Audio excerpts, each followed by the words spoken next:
Hello everyone, I want to introduce the next exercise, exercise 4, which I am calling Entering Their World.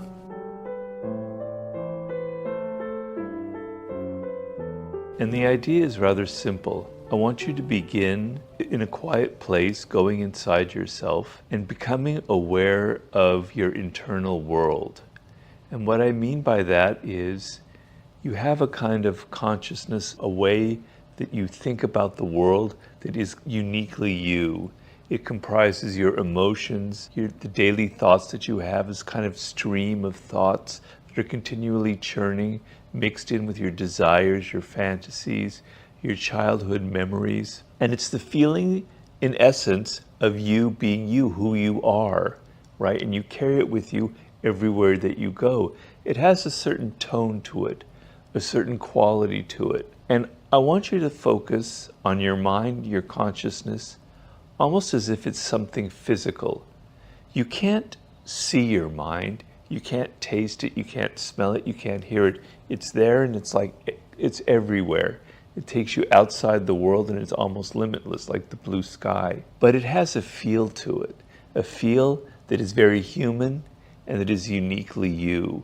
So try and focus deeply on that and get a sense, almost, if you can, that you have a physical landscape that you associate with this inner world of yours. It can be a landscape that is continually changing. It can include dark corners. It can include vast empty spaces when you're feeling relaxed and calm. It can be like an ocean that's churning continually when you're very anxious. But you, through the course of your day, through the course of your lives, you're journeying through this landscape all of the time, all right? So try and give this sense of who you are and your world as if it's something very physical that you feel that's inside of you. The next part of this lesson, once you've mastered that to some degree, is to now take this outside and apply it to other people. And this is an immensely powerful tool. Of course, it's related to empathy, but it's a way for making empathy something very real. So normally in the course of your life, when you look at other people, even your most intimate partner, even your parents, you are seeing them as an object. You are seeing them as something outside of yourself. You are translating them into something that is not at all related to your own inner world. They are just something out there. And when they're an object like that, when you're looking at them from the outside, you tend to project onto them your own desires, your own wishes, your own grievances, your own hopes, and you're not really aware of who they are. I want you to do a massive paradigm shift and to try and think of them as a subject and not as an object. And what that means is try and realize that they have the same thing that you have. They have this inner world, that this kind of tone to it, this kind of feel to it, the kind of landscape that they have, that they go through. And I want you to see, if all possible for you to some degree, to sort of have moments where you feel them as a subject, what their world is like, what their tone, the quality of their consciousness and their mind is. With somebody that you know well, it's best to begin with somebody you know well. A good way to do this is to get them to talk about their childhood. When they talk about their childhood, people change. The childhood part of them comes alive. Their language changes, their expression changes. Sometimes it's painful if they had a painful childhood, but they tend to regress. And their childhood represents who they are, because when you're a child, you are unique. When we get older, we become more and more like other people and we lose that uniqueness. So get them to talk about their childhood without making it clear what you're doing, and observe them very closely and get a feel for what that world is like for them, even what their childhood might be like, and if you can, even enter their childhood world.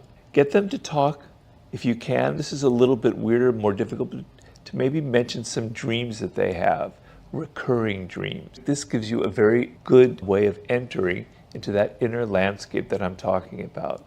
It's particularly dreams that recur. I, for instance, always have this dream continually that I am in a house, it's my own house, and the house is enormous. It has no end in sight. There are rooms that I've never even discovered before. And it's just like this kind of euphoric but almost frightening feeling. And it gives a sense of, for me at least, that there are parts of me that are kind of secret and hidden that I've never even explored before. Dreams are very revealing of that inner landscape. Get them to talk, get a sense of their anxieties. Anxieties are very eloquent, that kind of reveal things that they haven't dealt with, frustrations, etc. With this kind of mix of different things that you're investigating, you're going to get a feel for their inner world. And I want you to then think of it as almost like a landscape that you're entering. So when you're talking to them, you're kind of slowly entering that foreign alien landscape that is their world, their experience. And if you take this far enough, and as I say, it's best to begin with someone that's close to you, a friend, an intimate partner, someone you trust, you can almost have this eerie sensation of it actually clicks. You actually, for a moment, feel what it's like to be them. And as I said, it's extremely powerful. It's a template that you can then apply to a lesser degree to other people, to strangers. I constantly practice this when I'm going to the supermarket or I'm out in the street. I'm trying to sense of what it could be like to be in their inner world of just the most nondescript person out there, somebody working in some office supply company or whatever it is. The idea is you're never going to know the other person and who they are exactly. They're always going to be a distance. It's not the fact that this is science that you're going to exactly.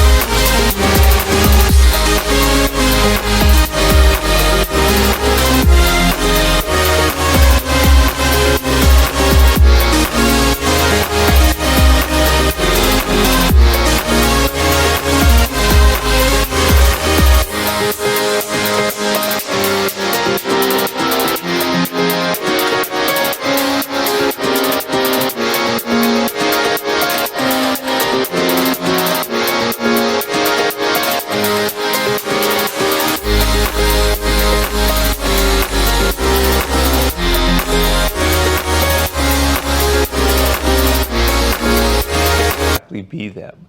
But it's an exercise for developing that muscle of entering other people's worlds and transforming them from an object into a subject. And as I said, if you start practicing this exercise, it'll be incredibly powerful in all of your social relationships. So that is exercise 4 for you, and good luck with that.